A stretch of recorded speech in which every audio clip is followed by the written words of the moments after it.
Good evening students. मैं शौर्य बुरी, सहायक आचार्य, राजकीय महाविद्यालय घोड़ा। आज के वीडियो में हम बीए पार्ट प्रथम के माइक्रो इकोनॉमिक्स के टॉपिक उपभोक्ता के व्यवहार के सिद्धांत का अध्ययन करेंगे कि उपभोक्ता किस प्रकार बाजार में व्यवहार करता है। वो जब किसी वस्तु का उपभोग करता है तो उपभोग करते वक्त किन किन बातों का ध्यान रखता है। विवेकशील उपभोक्ता क्या होता है, उपयोगिता क्या होती है, उपयोगिता कितने प्रकार की होती है। फिर नेक्स्ट जो वीडियो आएंगे उनमें अपन उपयोगिता के प्रकार के साथ साथ जो रासमान उपयोगिता, समसीमांत उपयोगिता नियम, मांग का नियम, मांग किसे कहते हैं, मांग की लोच किसे कहते हैं, इन पर विस्तृत चर्चा करेंगे।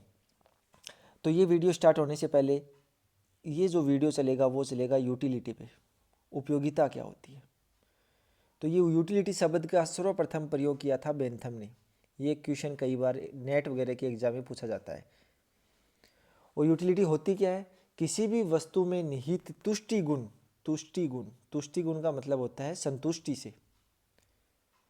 अगर अपनी किसी वस्तु, कोई भी वस्तु जिसका अपन उपभोग कर रहे हैं, कोई उपभोक्ता उसका उपभोग कर रहा है, तो उसे अगर वो संतुष्टि दे रही है वो वस्तु, तो उस वस्तु की क्या होगी?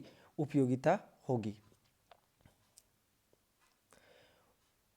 यह उपयोगिता शब्द का सर्वप्रथम प्रयोग बेंथम ने किया था। ये इंपॉर्टेंट है। उपयोगिता या जिसे हम संतुष्टि कहते हैं, यूटिलिटी कहते हैं, वो क्या होता है? किसी वस्तु में निहित तुष्टि गुण को उस वस्तु की उपयोगिता कहते हैं। इसके अतिरिक्त उपयोगिता को किसी वस्तु के उपभोग से प्राप्त संतुष्टि के रूप में भी परिभाषित किया जा सकता है। अगर एक व्यक्ति को भूख लगी है, वो एक रोटी खाता है या कुछ फल खाता है, तो उसे संतुष्टि मिलती है, अर्थात वो क्या है? उसकी उपयोगिता है। उपयोगिता का तात्पर्य ये नहीं है कि वो वस्तु अपने लिए लाभदायक है या हानिकारक है। मान लो कोई शराबी व्यक्ति है, तो वो शराब पीने से उसे संतुष्टि मिलेगी। वो शराब उसके स्वास्थ्य के लिए हानिकारक है, वो एक अलग बात है, लेकिन वो शराब का उपभोग करने से उसे क्या मिलेगी? संतुष्टि मिलेगी। तो उसके लिए शराब की भी क्या है? उपयोगिता होती है। तो उपयोगिता का मतलब कभी भी ये नहीं होता कि वस्तु अपने लिए लाभदायक है या अपने लिए उपयोगी है, ऐसा कभी नहीं है। उपयोगिता का मतलब सीधा सा है कि उस वस्तु से हमें सेटिस्फेक्शन मिल रहा है, हमारी इच्छाओं को वो संतुष्ट कर रही है, हमारी वांट्स को वो क्या कर रही है? सेटिस्फाई कर रही है। उपयोगिता से तात्पर्य प्रत्याशित संतुष्टि से है, ना कि वास्तविक से। कि हमें जो एक्चुअल जो संतुष्टि होती है उससे कोई मतलब नहीं है उपयोगिता का। उपयोगिता का जो भी सेंस है वो हमें एक्सपेक्टेड जो सेटिस्फेक्शन होता है उससे होता है। उपयोगिता से तात्पर्य कदापि यह नहीं है कि वस्तु हमारे लिए उपयोगी या लाभदायक है। जैसे मैंने एग्जाम्पल बता दिया, कोई शराबी होता है, शराब वैसे स्वास्थ्य के लिए हानिकारक होती है, लेकिन शराबी व्यक्ति को शराब के उपभोग से क्या मिलती है? संतुष्टि मिलती है, अर्थात वो भी क्या उसके लिए उपयोगिता होती है। उपयोगिता के से तात्पर्य कदाचित यह नहीं है कि वस्तु से उपभोग से उपभोक्ता को आनंद की अनुभूति हो। ये जरूरी नहीं है कि उसको आनंद हो, लेकिन उसे होनी क्या चाहिए? केवल संतुष्टि होनी चाहिए, सेटिस्फेक्शन मिलना चाहिए उसको। अब ये बात हुई उपयोगिता की। अब हम बात करते हैं उपभोक्ता की। तो अर्थशास्त्र में एक ये वर्ड आता है, हर जगह काम आएगा अपने पूरी माइक्रो इकोनॉमिक्स में, विवेकशील उपभोक्ता। कि विवेकशील उपभोक्ता क्या होता है। तो इसके कुछ पॉइंट्स हैं। कई बार छोटे 2 नंबर के क्वेश्चन में कई बार क्वेश्चन पूछा जाता है कि विवेकशील उपभोक्ता किसे कहते हैं। तो विवेकशील उपभोक्ता क्या होता है? तो उसमें है अपनी वो कुल उपयोगिता को, अर्थात अपनी संतुष्टि को क्या करना चाहिए? अधिकतम करना चाहता हो, वो क्या होता है? विवेकशील उपभोक्ता होता है। उसे अपनी आय के स्रोतों की पूर्णतः जानकारी हो। एक व्यक्ति है, उसको कहाँ कहाँ से आय प्राप्त हो रही है, वो कहीं मजदूरी कर रहा है, कोई खेती बाड़ी से उसे कोई आय हो रही है, या किसी अन्य कार्य से उसे किसी भी प्रकार की आय हो रही है, तो उसे अपने आय के सभी स्रोतों की पूर्णतः जानकारी होती है। अब उस आय को वो कहाँ कहाँ व्यय करेगा, उन व्यय करने वाले विकल्पों की उसे पूरी जानकारी रहती है। और उस विकल्पों के मूल्यांकन में भी वो सक्षम होता है कि यहाँ व्यय करने से मुझे ये फायदे होंगे या इसको ये नुकसान होगा। अर्थात विवेकशील उपभोक्ता है वो अपनी कुल उपयोगिता को अधिकतम करना चाहता है, आय का पूरा पता रहता है, उपलब्ध विकल्पों का उसे आइडिया रहता है, और वो विकल्पों का मूल्यांकन भी कर सकता है, और सबसे इम्पोर्टेंट है कि वह अपनी संपूर्ण आय उन विकल्पों पर व्यय करता है, और इस प्रकार व्यय करता है कि उसकी यूटिलिटी अधिकतम हो, उसकी कुल उपयोगिता क्या हो, अधिकतम हो। अर्थात वो अपनी आय को न तो वो बचत करता है और न वो क्या कर लेता है, उधार लेता है। वो होते हैं विवेकशील उपभोक्ता। तो ये जनरल 5 जो गुण हैं वो विवेकशील उपभोक्ता में पाए जाते हैं। अंत में हम संक्षेप में ये कह सकते हैं कि विवेकशील उपभोक्ता दिए गए बजट प्रतिबंधों के आधार पर कुल उपयोगिता को अधिकतम करना चाहता है। बजट प्रतिबंध क्या होते हैं ये हम आगे पढ़ेंगे, जब बजट रेखा पढ़ेंगे, कीमत रेखा पढ़ेंगे। बजट प्रतिबंध होते हैं अगर उपभोक्ता को उसकी आय दी हो। मान लो एक उपभोक्ता है, उसका नाम है राम, और उसकी आय है पर मंथ 30,000 रुपये, और जितनी भी वस्तुएं हैं, एक्स वस्तु किसी वस्तु का उपभोग कर रहा हो, वाई का कर रहा हो, जेड का कर रहा हो, ये क्या है, उस वस्तु की कीमतें हैं, पी एक्स, पी वाई और पी जेड। तो ये कीमतें भी उसको पता हो, दे रखी हो, मान लो एक्स वस्तु की 5 रुपये, वाई की 6 और जेड की 7, उसे आय भी दी हुई हो और कीमतें भी दी हुई हो, तो वो इस प्रकार अपना व्यय करेगा कि उसे कुल उपयोगिता क्या हो, उसकी अधिकतम होती हो। वो क्या कहलाता है, विवेकशील उपभोक्ता कहलाता है। अब हम बात करते हैं उपयोगिता के प्रकार। जो अपन ने अभी तक जो उपयोगिता पढ़ी है, उपयोगिता मतलब संतुष्टि से, किसी वस्तु के उपभोग से हमें जो संतुष्टि प्राप्त होती है वो उपयोगिता या यूटिलिटी कहलाती है। अब उपयोगिता के माप, तो जनरली उपयोगिता के 2 माप होते हैं। पहला गणनावाचक उपयोगिता विश्लेषण, दूसरा क्रमवाचक उपयोगिता विश्लेषण। गणनावाचक उपयोगिता विश्लेषण को बोला जाता है कार्डिनल यूटिलिटी एनालिसिस, और क्रमवाचक को कहा जाता है ऑर्डिनल यूटिलिटी एनालिसिस। कुछ अर्थशास्त्री ऐसे थे जो गणनावाचक उपयोगिता विश्लेषण पे बल देते थे, और उसके बाद जो अन्य अर्थशास्त्री आए उन्होंने गणनावाचक उपयोगिता विश्लेषण की आलोचना की और क्रमवाचक उपयोगिता विश्लेषण पे बल दिया। अब सबसे पहले अपन अध्ययन करेंगे गणनावाचक उपयोगिता विश्लेषण। तो ये नाम से ही क्लियर हो रहा है, गणनावाचक उपयोगिता विश्लेषण का मतलब है एक जो ये संतुष्टि मिलती है किसी वस्तु के उपभोग से, उस संतुष्टि को उसी प्रकार माप सकते हैं, उसी प्रकार उसकी गणना की जा सकती है जिस प्रकार लंबाई की करते हैं, जिस प्रकार हम लंबाई, चौड़ाई या वजन इनकी गिनती कर सकते हैं। जैसे फॉर एग्जांपल हम बात करें, कोई पेड़ है, पेड़ की लंबाई हम नाप सकते हैं। मान लो उस पेड़ की लंबाई है 20 फीट, अर्थात उसकी हमने गणना कर ली। इसी प्रकार ये जो अर्थशास्त्री है, गणनावाचक उपयोगिता विश्लेषण के जो अर्थशास्त्री हैं, वो कहते हैं कि हम उपयोगिता को उसी प्रकार माप सकते हैं जिस प्रकार लंबाई चौड़ाई को मापते हैं। अपन वजन को भी तोल सकते हैं। वजन मान लो किसी व्यक्ति में वजन है 20 केजी, तो वो केजी क्या है, उस वजन की इकाई है। तो इन अर्थशास्त्रियों ने अलग अलग इकाइयाँ दी थी। वो कहते हैं कि उपयोगिता को हम मीजर कर सकते हैं, माप कर सकते हैं, उसकी हम गणना कर सकते हैं कि हमें 1 रोटी खाने से 5 यूटिल्स के बराबर उपयोगिता मिली, दूसरी रोटी खाने से 2 यूटिल्स बढ़ गई, तो टोटल 7 यूटिल्स की उपयोगिता हो गई। अर्थात उपयोगिता को उन्होंने काउंट कर लिया, जो संतुष्टि है उसको गिन लिया। यह अवधारणा 19वीं शताब्दी के अर्थशास्त्री Hermann Heinrich Gossen, H H Gossen 1857, Britain के विलियम स्टेनले जेवेंस, फ्रांस के वालरा और अल्फ्रेड मार्शल ने दी थी। तो कई बार पूछा जाता है गणनावाचक उपयोगिता विश्लेषण के अर्थशास्त्रियों के नाम लिखो। तो हम सबसे पहले, अगर क्रम से कई बार नेट वगैरह के एग्जाम में पूछा जाता है, तो हम क्रम की बात करें तो सबसे पहले आएंगे गोसेन, गोसेन के बाद जेवेंस, जेवेंस के बाद वालरा, उसके बाद अल्फ्रेड मार्शल। इन्होंने क्या दिया था, गणनावाचक उपयोगिता विश्लेषण दिया था। उन्होंने इन चारों अर्थशास्त्रियों ने कहा था कि उपयोगिता जो होती है, जो संतुष्टि है, उसको हम गिन सकते हैं, उसकी हम काउंट कर सकते हैं, उसको उसकी गणना कर सकते हैं। इन अर्थशास्त्रियों का यह मानना था कि उपयोगिता को उसी प्रकार मापा जा सकता है जैसे लंबाई और वजन को। अब लंबाई की यूनिट क्या होती है, मीटर में मापते हैं या फीट में मापते हैं या सेंटीमीटर में मापते हैं। वजन को किलोग्राम में मापते हैं या ग्राम में मापते हैं। उसी प्रकार उपयोगिता को भी कुछ इकाइयों में मापा जा सकता है। उसमें वालरा ने बताया था कि उपयोगिता को हम एक काल्पनिक इकाई यूटिल्स में माप सकते हैं। जैसे उन्होंने बताया कि सेव खाने से हमें 5 यूटिल्स के बराबर उपयोगिता मिली, अर्थात ये यूटिल्स क्या हो गई, उपयोगिता की इकाई हो गई। या फिर ये कहें कि सेव की तुलना में संतरे से हमें 2 गुना ज़्यादा संतुष्टि मिली, अर्थात हम उसको क्या कर लिया, काउंट कर लिया कि अगर संतरा है तो उससे हमें 10 यूटिल्स की उपयोगिता मिलेगी, तो इससे हो गई 2 गुना। तो वालरा ने उसको यूटिल्स पे मापा। मार्शल ने उपयोगिता को मुद्रा में मापा। ये कई बार नेट वगैरह की एग्जाम, कंपटीशन एग्जाम में पूछा जाता है कि मार्शल ने उपयोगिता को किस में मापा था, मुद्रा में मापा था। मार्शल का ये कहना था कि किसी वस्तु के उपभोग से वंचित रहने की अपेक्षा, अर्थात हम अगर किसी वस्तु का उपभोग, कोई उपभोक्ता है वो उस वस्तु के उपभोग से वंचित रहे, उसे उसका उपभोग करने का मौका ना मिले, उसकी अपेक्षा उपभोक्ता जो मुद्रा उसे देने को तैयार है उस वस्तु को प्राप्त करने के लिए, वो उस वस्तु की क्या कहलाती है, उपयोगिता कहलाती है। इसी प्रकार फिशर ने उपयोगिता को एक इकाई वांटब में मापा, WANTAB, वांटब में मापा।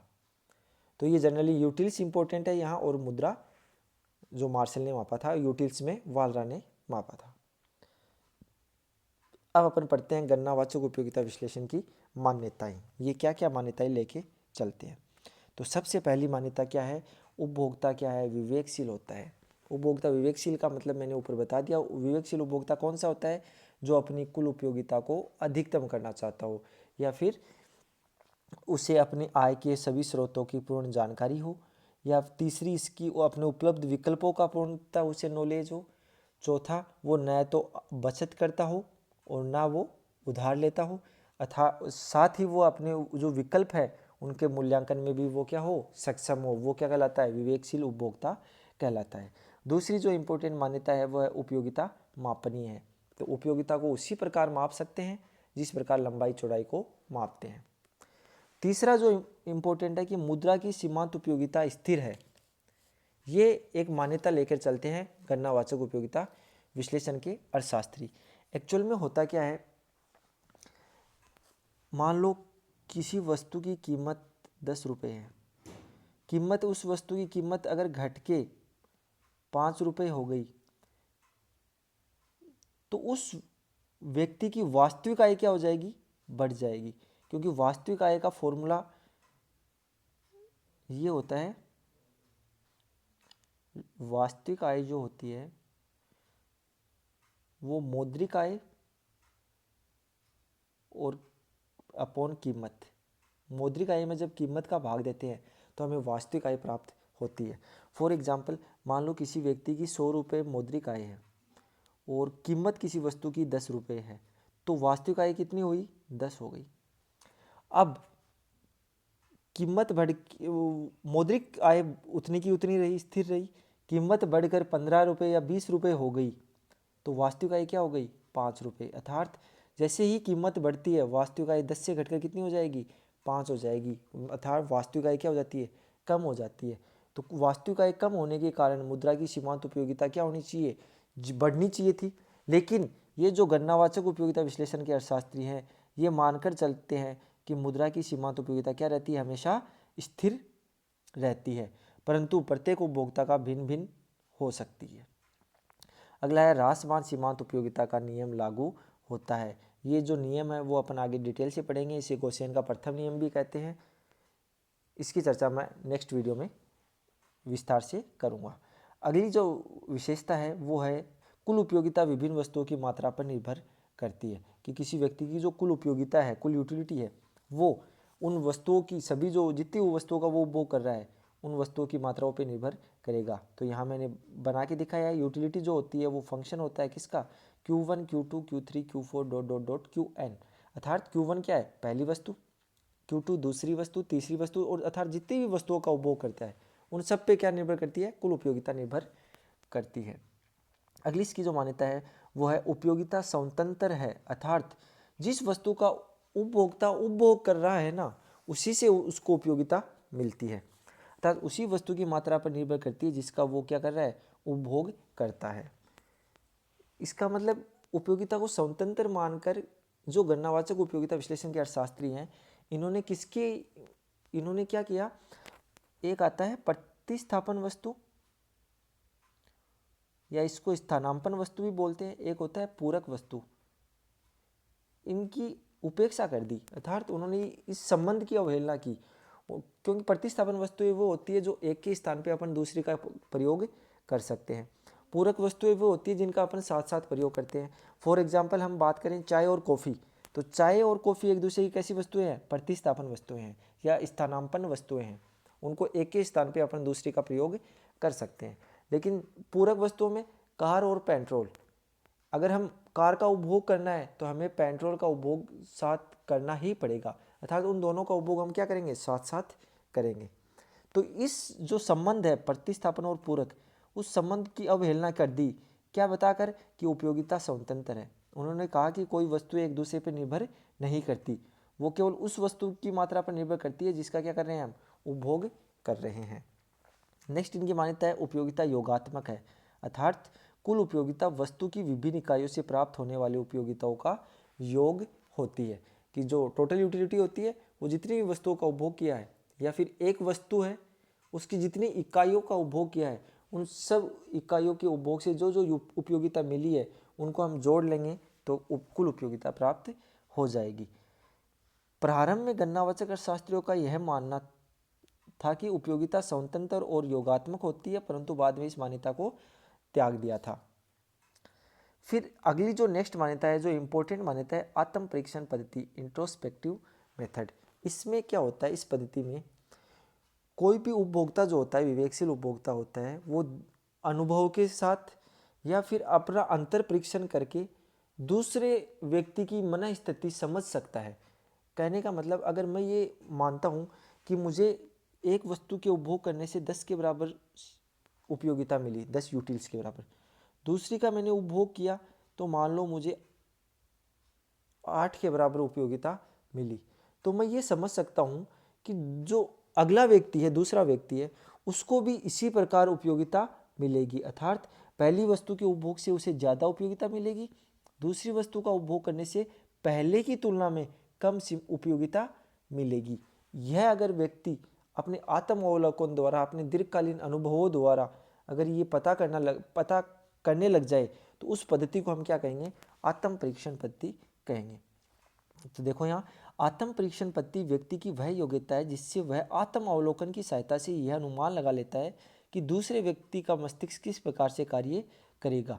ये आत्म परीक्षण पद्धति है, इसी बेस पर ह्रासमान सीमांत उपयोगिता नियम होता है। अपने आत्म अवलोकन से यह जानना कि ह्रासमान सीमांत उपयोगिता सही है और दूसरे भी इसी प्रकार करते हैं, अर्थात उसने ये बताया कि हमने पहली रोटी का उपभोग किया तो मान लो अपने 10 यूटिल्स उपयोगिता मिली, अब उसी टाइम दूसरी रोटी उसको दे दी जाए उपभोक्ता को, तो उपयोगिता उसे पहले की तुलना में क्या मिलेगी? हमेशा कम मिलेगी, क्योंकि पहले के टाइम उसकी भूख, वो ज़्यादा भूखा था, इसलिए उसे उस पहली वस्तु के उपभोग से ज़्यादा संतुष्टि मिली है, अर्थात उसे 10 यूटिल्स के बराबर मिली है। दूसरी जब वो रोटी खाएगा तो पहली की तुलना में उसे क्या मिलेगी? कम संतुष्टि मिलेगी, मान लो 8। तीसरी रोटी अगर वो खाए तो उसे संतुष्टि मिले उससे भी कम, मान लो 5। अब ये क्या हो रहा है? घट रही है, उपयोगिता क्या हो रही है? घट रही है। तो एक व्यक्ति ये समझ सकता है कि अगर उस खुद को इस प्रकार घटती हुई उपयोगिता प्राप्त हो रही है तो अन्य व्यक्तियों को भी उन वस्तुओं का उपभोग करने से घटती हुई उपयोगिता प्राप्त होगी। और ये जो पद्धति है, ये जो मेथड है, वो दीर्घकालीन अनुभव और अंतर परीक्षण करके ही प्राप्त होता है। ये जो जर्नल थी वो थी गणनावाचक उपयोगिता विश्लेषण की मान्यताएं। अपना नेक्स्ट है, इसमें कुछ इंपॉर्टेंट बातें जो मैंने यहाँ लिखी है नोट डाल के। मुद्रा की सीमांत उपयोगिता स्थिर है, ये माना था किसने? गणनावाचक उपयोगिता विश्लेषण के अर्थशास्त्रियों ने। इन्होंने यह मानकर क्या किया? सर्वप्रथम ये बर्नौली ने बताया था, ये क्वेश्चन भी एक बार नेट में पूछा गया है कि मुद्रा की सीमांत उपयोगिता स्थिर है, ये सर्वप्रथम किसने बताया था? बर्नौली ने बताया था। बाद में मार्शल ने बताया था कि मुद्रा की सीमांत उपयोगिता क्यों स्थिर है? क्योंकि एक वस्तु पर उपभोक्ता अपने कुल व्यय का बहुत कम अंश व्यय करता है, इसलिए मुद्रा की सीमांत उपयोगिता क्या रहती है? स्थिर रहती है। लेकिन मुद्रा की सीमांत उपयोगिता को स्थिर मानकर मार्शल ने आय प्रभाव की अवहेलना की है। हम आगे नेक्स्ट वीडियो में पढ़ेंगे कि कीमत प्रभाव जो होता है वो क्या होता है, और कीमत प्रभाव दो प्रभावों का योग होता है, आय प्रभाव और प्रतिस्थापन प्रभाव। तो जो आय प्रभाव है उसकी व्याख्या गणनावाचक उपयोगिता विश्लेषण के अर्थशास्त्री नहीं कर पाए थे। उसका क्या कारण था? उन्होंने मुद्रा की सीमांत उपयोगिता को क्या मान लिया था? स्थिर मान लिया था। अब इसके लिए क्या है, जैसे मान लो फॉर एग्जाम्पल किसी वस्तु की कीमत गिर जाए, कीमत गिरने पे क्या होगा? वास्तविक आय क्या हो जाएगी? बढ़ जाएगी, क्योंकि मैंने बताया था मौद्रिक आय में कीमत का भाग देने पे हमें वास्तविक आय प्राप्त होती है। तो कीमत गिरने पे वास्तविक आय बढ़ जाती है। वास्तविक आय बढ़ जाने से मुद्रा से प्राप्त सीमांत तुष्टिगुण जो होता है, सीमांत उपयोगिता जो होती है वो कम होनी चाहिए। लेकिन मार्शल ने क्या कहा? ये क्या रहेगी? हमेशा स्थिर रहेगी। इसलिए उन्होंने तर्क क्या दिया था? उन्होंने तर्क दिया था कि किसी वस्तु पर उपभोक्ता अपने कुल व्यय का बहुत ही कम भाग व्यय करता है। इस प्रकार उसने आय प्रभाव की अवहेलना की, और आय प्रभाव की अवहेलना करने के कारण ही वो गिफिन वस्तु का जो गिफिन विरोधाभास था उसकी व्याख्या नहीं कर पाए थे। अब गिफिन विरोधाभास क्या था? तो एक जनरल सा आइडिया मैं थोड़ा सा देता हूँ। एक जनरल वे के अंदर जब कीमत बढ़ती है, किसी भी वस्तु की कीमत बढ़ती है, तो उसकी मांग मात्रा हमेशा क्या होती है? घटती है। ये एक जनरल वे है, एक जनरल सा तरीका है। अगर मान लो किसी वस्तु की कीमत कम हो रही है तो उस वस्तु की मांग मात्रा क्या होगी? बढ़ेगी। ये एक उपभोक्ता के लिए जनरल बातें हैं। अब गिफिन वस्तु क्या थी? गिफिन विरोधाभास क्या सामने आया कि किसी उस गिफिन वस्तु की कीमत बढ़ती है तो उसकी मांग भी क्या हो रही है? बढ़ रही है। ये क्यों हुआ? इसकी स्टडी हम आगे वीडियो में करेंगे। तो ये क्या था? ये गिफिन विरोधाभास था। इसकी व्याख्या मार्शल नहीं कर पाए थे। जो गणनावाचक उपयोगिता विश्लेषण के अर्थशास्त्री थे वो नहीं कर पाए थे। वो क्यों नहीं कर पाए थे? क्योंकि उन्होंने सीमांत उपयोगिता, मुद्रा की सीमांत उपयोगिता को क्या मान लिया था? स्थिर मान लिया था। इसलिए वो इस गिफिन विरोधाभास की व्याख्या नहीं कर पाए थे। सर्वप्रथम सीमांत उपयोगिता की अवधारणा किसने दी थी? जेमेंस ने दी थी। उपयोगिता को स्वतंत्र मानकर, ये मैंने पहले भी बताया है, उपयोगिता को स्वतंत्र मानकर मार्शल ने विभिन्न वस्तुओं के प्रतिस्थापक और पूरक संबंधों की उपेक्षा की है। अब अपन पढ़ेंगे उपयोगिता, कुल उपयोगिता क्या होती है, सीमांत उपयोगिता क्या होती है, औसत उपयोगिता क्या होती है, टोटल यूटिलिटी, मार्जिनल यूटिलिटी और एवरेज यूटिलिटी क्या होती है। कुल उपयोगिता किसी निश्चित समय में, ये ध्यान रखना, किसी निश्चित समय में एक पर्टिकुलर टाइम होता है, एक वस्तु की विभिन्न इकाइयों के उपभोग से उपभोक्ता को जो उपयोगिता प्राप्त होती है उसके जोड़ को ही हम क्या कहते हैं? कुल उपयोगिता कहते हैं। मान लो मैंने एग्जाम्पल दिया था एक रोटी का। एक समय में एक व्यक्ति एक रोटी खाता है, उससे 10 के बराबर उपयोगिता मिली। दूसरी रोटी खाई, 8 के बराबर उपयोगिता मिली। तीसरी खाई, 5 के बराबर उपयोगिता मिली। इन सबको जोड़ लिया जाए तो कितना हो गया? ये 23, अर्थात उसकी कुल उपयोगिता क्या हुई? 23 हुई। ये है कुल उपयोगिता। पहली वस्तु का उपभोग से मिली उपयोगिता, दूसरी वस्तु के उपभोग से प्राप्त उपयोगिता, इस प्रकार जितनी वस्तुओं का उपभोग करेगा उनसे जो जो उपयोगिता उसे प्राप्त होगी उन सबको अगर जोड़ लिया जाए तो हमें क्या प्राप्त होगी? Total utility. अब जो इम्पोर्टेंट है वो है मार्जिनल, सीमांत। तो माइक्रो इकोनॉमिक्स में हम सीमांत अवधारणा काफ़ी बार अध्ययन करेंगे। हम यहाँ तो पढ़ेंगे सीमांत उपयोगिता, उसके बाद हम पढ़ेंगे सीमांत लागत, सीमांत आय, सीमांत उत्पादन। तो ये सीमांत होता क्या है, इसका कंसेप्ट यहीं क्लियर हो जाना चाहिए। जहाँ भी सीमांत का नाम आए उसका मतलब है, अगर मान लो हम उपभोक्ता की बात करें, एक व्यक्ति एक रोटी खाता है, उसे 10 की उपयोगिता मिली। जैसे ही वो दूसरी रोटी का उपभोग करेगा उससे कितने की उपयोगिता मिलेगी? 8 की। अर्थात कितनी इकाइयों की वृद्धि की उसने रोटियों में? 1 इकाई की। तो सीमांत क्या हुई? किसी निश्चित समय में एक वस्तु की, वस्तु क्या है अपने? रोटी, एक अतिरिक्त इकाई का उपभोग करने से, क्योंकि 1 से बढ़ के कितनी हो गई? 2, कुल उपयोगिता में जो परिवर्तन आया है, कितना परिवर्तन आया है, 2 का आया है, 10 से घट के कितना हो गया, 8 हो गया, परिवर्तन कितने का रहा, 2 का, वो क्या कहलाती है, उस वस्तु की सीमांत उपयोगिता कहलाती है। क्लियर है। सीमांत जहां भी आएगा वहां होगा एक अतिरिक्त इकाई। अब फॉर एग्जांपल हम बात करें सीमांत उत्पादन,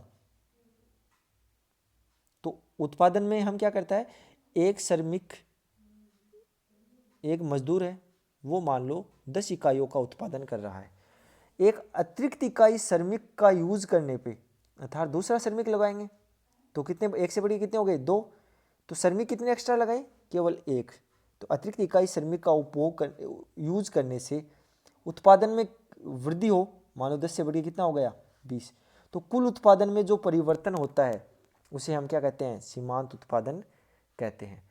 तो सीमांत जहाँ भी आ गया वहाँ होगी एक अतिरिक्त इकाई का यूज हो रहा है वहाँ, चाहे वो अगर उत्पादन की बात करें तो वहाँ श्रमिकों का यूज हो रहा है, उपभोग का बात करें तो वहाँ वस्तु का यूज हो रहा है, क्योंकि उत्पादन जो होता है वो साधनों से होता है, तो साधनों की, वहाँ साधनों की बात होगी, और उपभोग वस्तुओं की बात होती है, तो उपभोग के अंतर्गत हम वस्तुओं की बात करेंगे। तो सीमांत क्या होगा, एक निश्चित समय में एक वस्तु की एक अतिरिक्त इकाई का उपभोग करने से कुल उपयोगिता में जो परिवर्तन होता है उसे हम क्या कहते हैं, सीमांत उपयोगिता कहते हैं।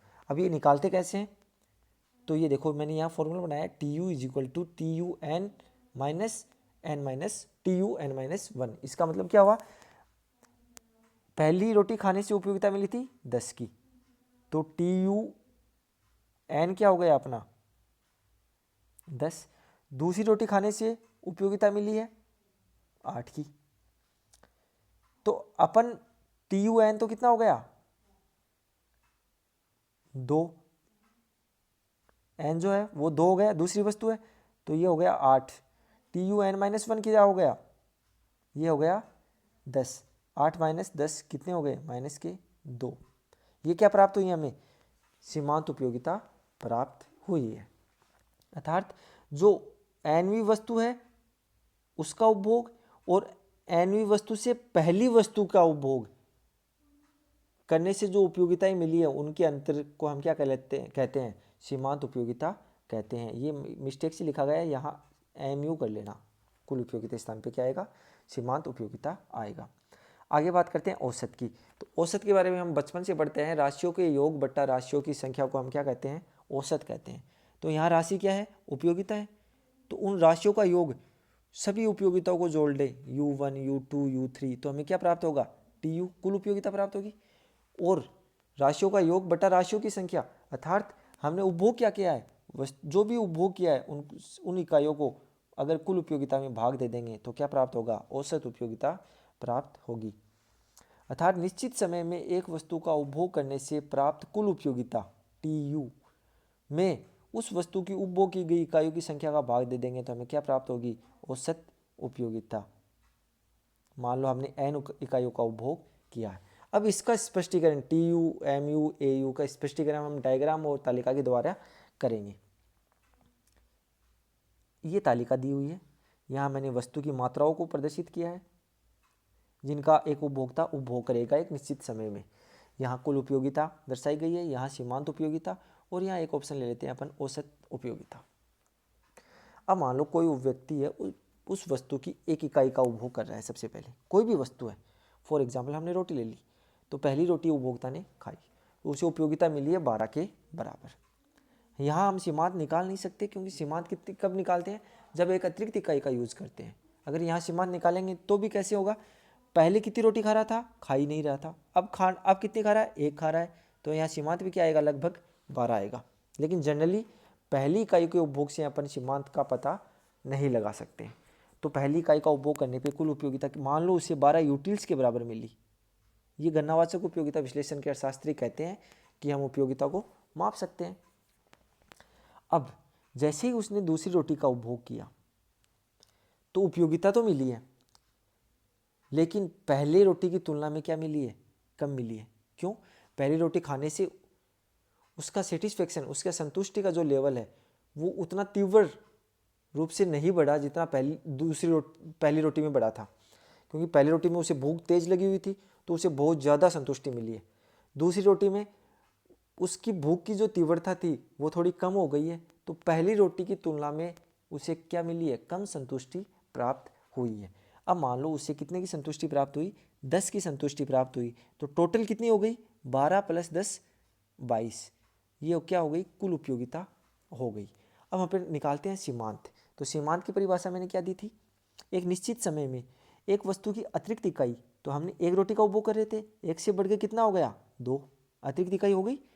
कुल उपयोगिता में परिवर्तन, 12 से बढ़ के उपयोगिता कितनी हुई, 22, परिवर्तन कितने का हुआ है, 22 - 12 कितने का परिवर्तन हुआ है, 10 का।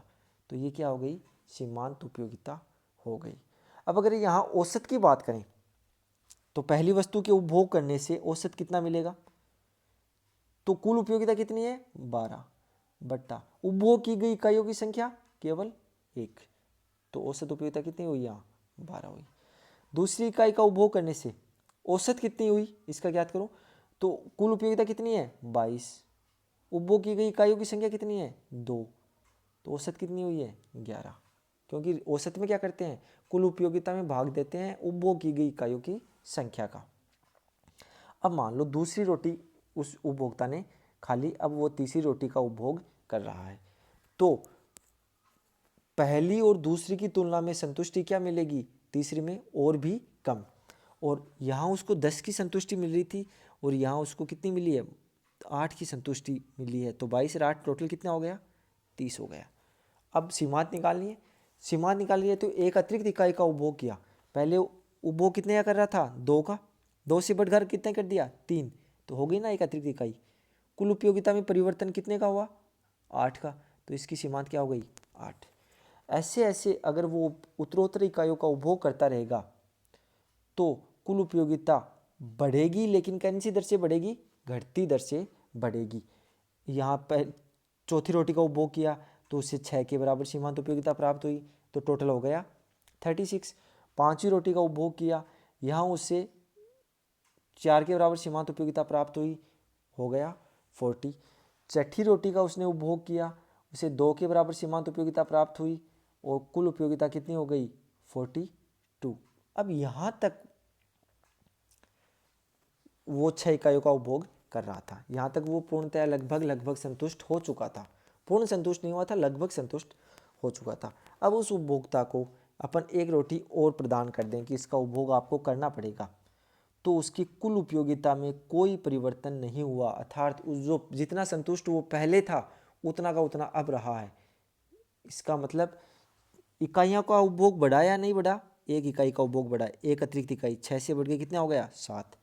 कुल उपयोगिता में परिवर्तन हुआ नहीं हुआ, क्योंकि पहले भी संतुष्टि कितनी थी, 42, अब भी संतुष्टि कितनी है, 42, अर्थात सीमांत उपयोगिता उसकी क्या हो गई, 0। तो यहाँ कहने का मतलब क्या हुआ कि कुल उपयोगिता जब अधिकतम हो जाती है तो सीमांत उपयोगिता 0, इसके बाद उपभोक्ता है ना उपभोग नहीं करेगा, अगर उससे ज़बरदस्ती उपभोग करवाया जाएगा तो उसकी संतुष्टि कम होगी ना कि बढ़ेगी।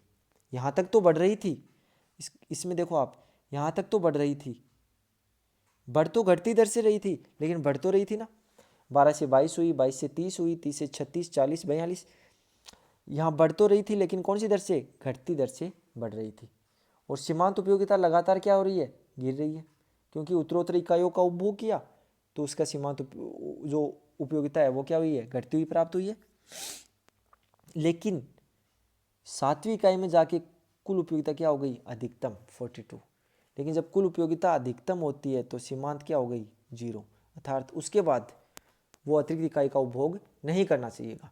लेकिन फिर भी उसको डरा धमका के हम अगर 8वीं रोटी का उपभोग करवाने के लिए कह दें तो क्या हो जाएगी, उसकी सीमांत तुष्टि, या तो उसको पेट दर्द होने लग जाएगा या फिर उसके वोमिट करने लग जाएगा वो, तो कहने का मतलब उसकी संतुष्टि क्या हो जाएगी, गिर जाएगी। तो 42 की तुलना में कितनी हो गई, 38, अर्थात कितनी गिरी, 4 के बराबर। तो यहाँ देखो मैंने लगाया माइनस का निशान, तो इसकी सीमांत उपयोगिता जो चली गई वो क्या चली गई, ऋणात्मक हो गई। अगर और ज़्यादा इकाइयों का उपभोग करेंगे तो और ज़्यादा वो उल्टियाँ करेगा या फिर पेट दर्द होगा, अर्थात उसकी संतुष्टि और ज़्यादा कम हो जाएगी, वो ये माइनस में बढ़ती चली जाएगी। अब देखना इसका हम ग्राफ के द्वारा अपन अध्ययन करेंगे। ये जो मैंने ग्राफ बनाया है ये एक्स अक्ष है। एक्स अक्ष पे मैंने उपभोग की गई इकाइयों की संख्या, यूनिट्स, इकाइयाँ ले ली। यहाँ हमने उपयोगिता ले ली, यहाँ कुल उपयोगिता भी ले सकते हैं, सीमांत उपयोगिता, दोनों एक ही ग्राफ में लेके दिखाई। अब कुल उपयोगिता देखो बढ़ रही है, पहले तो घटती दर से बढ़ रही है, एक बिंदु पे आके क्या हो गई, अधिकतम। यहाँ मैंने बताया था 42 अधिकतम हो गई। उसके बाद वो क्या करने लग गई, गिरने लग गई, क्योंकि कितनी हो गई थी, 38 हो गई थी। तो जब उपयोगिता घटती दर से बढ़ती जाती है तब सीमांत उपयोगिता क्या होती है, घटती है। देख लो आप इस ग्राफ में सीमांत उपयोगिता क्या हो रही है, 10, 8, 6, 4, 2 घट रही है। तो सीमांत उपयोगिता लगातार क्या हो रही है, यहाँ तक घट रही है। लेकिन जब कुल उपयोगिता अधिकतम है, यहाँ देखो आप, कुल उपयोगिता इस बिंदु पे अधिकतम है, इस बिंदु पे, तो सीमांत उपयोगिता क्या है, यहाँ 0 है। ये सीमांत उपयोगिता वक्र यहाँ पे आ गया है। उसके बाद अगर कुल उपयोगिता ऋणात्मक या कुल उपयोगिता घट रही है तो सीमांत उपयोगिता क्या चली जाएगी, ऋणात्मक हो जाएगी। ये जो पार्ट है वो एक्स के नीचे आ गया। तो ये डायग्राम होता है मार्जिनल यूटिलिटी और टोटल यूटिलिटी का। एक डायग्राम और जो मैंने बनाया है वो अपन यहाँ देखते हैं।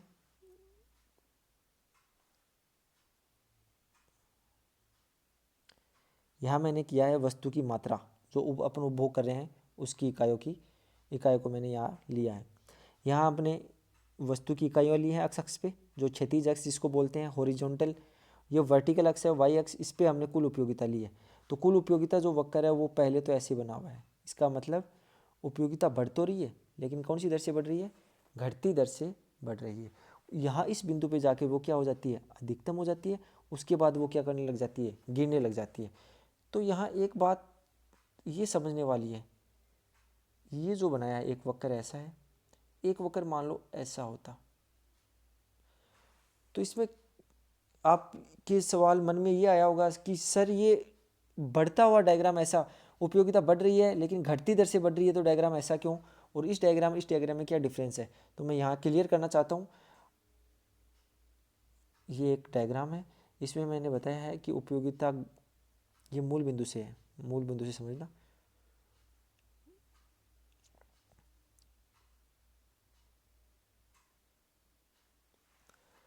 इसमें मैंने ये बताया है कि ये बढ़ती तो है लेकिन कौन सी दर से, घटती दर से। अब देख लो मैं यहाँ शो करके दिखाऊंगा कैसे घटती दर आएगी। यहाँ मान लो पहली इकाई का उपभोग किया उसने, यहाँ दूसरी का, यहाँ तीसरी, यहाँ चौथी इकाई का, यहाँ पांचवी इकाई का। इन इकाइयों को ऊपर टच कर दो,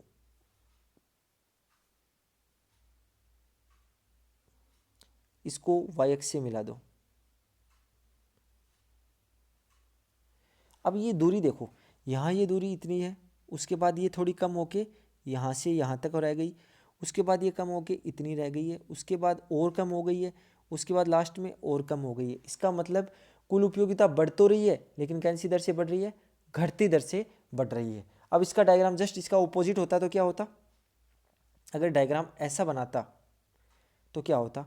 अब मान लो यहाँ देखो, पहली इकाई, दूसरी, तीसरी और ये चौथी, चार इकाई का उपभोग किया।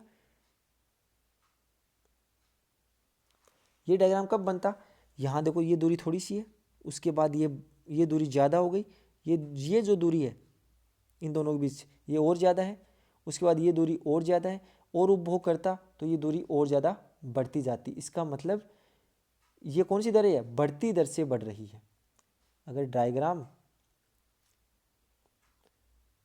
इस प्रकार बनाया गया है तो वो घटती दर से बढ़ रही है, और डायग्राम अगर इस प्रकार बनाया हुआ है तो वो होता है बढ़ती दर से बढ़ रही है। तो यहाँ कुल उपयोगिता क्या होती है, पहले घटती दर से बढ़ती है, उसके बाद एक बिंदु पे अधिकतम, उसके बाद क्या होने लग जाती है, गिरने लग जाती है। अब जहाँ अधिकतम होती है वहाँ नीचे मैंने दूसरा डायग्राम बनाया है, आप देखो सीमांत उपयोगिता कितनी हो गई, 0 हो गई। और जहाँ कुल उपयोगिता घटती दर से बढ़ रही है वहाँ सीमांत उपयोगिता लगातार गिर रही है, और एक बिंदु के बाद यहाँ जब 0 के बाद वो क्या होने लग जाती है, नेगेटिव होने लग जाती है। यही डायग्राम मैंने इस साइड में बनाया हुआ है। ये मैक्सिमम को टोटल यूटिलिटी है, ये टोटल यूटिलिटी कर्व है, और इससे हमने सीमांत या यहाँ जो है वो मार्जिनल यूटिलिटी 0 है, और उसके बाद मार्जिनल यूटिलिटी नेगेटिव हो जाती है, और यहाँ मार्जिनल यूटिलिटी लगातार क्या हो रही है, गिर रही है। यहाँ मैंने कुछ फॉर्मूले लिखे हैं कि हम सीमांत उपयोगिता कैसे ज्ञात कर सकते हैं। तो मैंने फॉर एग्जांपल में बताया है कि मान लो पहली रोटी खाई, हमें उपयोगिता मिली 12 की। दूसरी रोटी का उपभोग किया, हमें उपयोगिता मिली है 22 की। टोटल कुल उपयोगिता होगी 22। अब सीमांत निकालनी है, तो सीमांत निकालने के लिए हम क्या करते हैं, ये तो मान लो टी यू फर्स्ट है, मतलब पहली रोटी खाने से उपयोगिता, ये हो गई टी यू सेकेंड, दूसरी रोटी खाने से कुल उपयोगिता। तो T U two minus T U one, 22 minus 12, ये क्या हो गया अपने लिए सीमांत।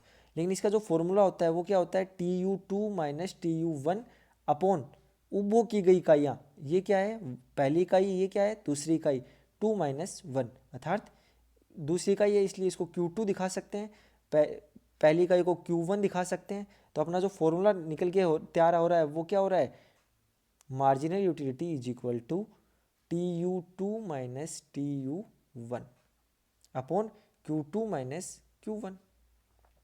इनको अगर एक साथ प्रदर्शित करें तो del T U upon del Q, अर्थात कुल उपयोगिता में परिवर्तन अपॉन कुल उपभोग की गई इकाइयों की संख्या में परिवर्तन क्या कहलाती है, सीमांत उपयोगिता कहलाती है। अब अगला है एवरेज यूटिलिटी का एक डायग्राम, यहाँ फॉर्मूला लिखा है कि कुल उपयोगिता में उपभोग की गई इकाइयों की संख्या का भाग दे देंगे तो हमें क्या प्राप्त होगी, औसत उपयोगिता प्राप्त होगी। ये एक एग्जाम्पल भी मैंने यहाँ शो किया है। एग्जाम्पल में मैंने बताया है कि मान लो पहले इकाइयों को 5 इकाइयों का उपभोग कर रहा था, Q1 ये है, बढ़ के वो 5 से 6 इकाइयों का उपभोग करने लग गया। पहली इकाइयों को 5 इकाइयों का उपभोग कर रहा था तो उसे 20 यूटिल्स के बराबर उपयोगिता मिल रही थी, कुल उपयोगिता, और 6 इकाइयों का उपभोग करने पे उसे 30 यूटिल्स के बराबर कुल उपयोगिता मिली। अब हमें सीमांत उपयोगिता निकालनी है तो हम क्या करते हैं, T U two minus T U one, 30 minus 20 upon 6 minus 5, तो 10।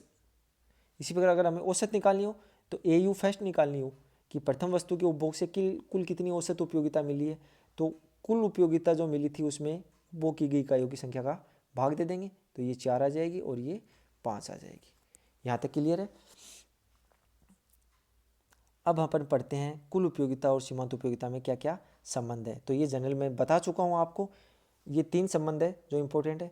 पहला संबंध क्या है, कुल उपयोगिता बढ़ती है, हाँ बढ़ती है, लेकिन कौन सी दर से बढ़ रही है, घटती दर से बढ़ती है। तो यहाँ मैं लिखना भूल गया, आप नोट कर सकते हो, कुल उपयोगिता घटती दर से बढ़ती है।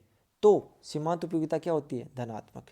ये श्योर है कि सीमांत उपयोगिता क्या होगी, धनात्मक होगी, 0 से ज़्यादा होगी, गिरेगी लेकिन क्या होगी, धनात्मक होगी। इस डायग्राम में देखो, इस तालिका में देखो, यहाँ तक सीमांत उपयोगिता क्या हो रही है, 10, 8, 6, 4, 2, घट तो रही है लेकिन है क्या, हमेशा धनात्मक है, अर्थात 0 से ज़्यादा है। कब तक, जब तक कुल उपयोगिता बढ़ रही है। ये देखो कुल उपयोगिता बढ़ रही है, ये कौन सी दर से बढ़ रही है, घटती दर से बढ़ रही है, वो अलग बात है। जब कुल उपयोगिता अधिकतम हो जाती है तो सीमांत क्या हो जाएगी, शून्य हो जाएगी, ये मैंने बता दिया। अब जब कुल उपयोगिता घटने लग जाती है, जब डायग्राम ऐसा हो जाता है यहाँ से, तो सीमांत क्या चली जाएगी, ऋणात्मक हो जाएगी। तो ये जो 3 संबंध है ये अपन ऊपर डिस्कस कर चुके हैं। Thank you. नेक्स्ट वीडियो में अपन पढ़ेंगे ह्रासमान सीमांत उपयोगिता नियम,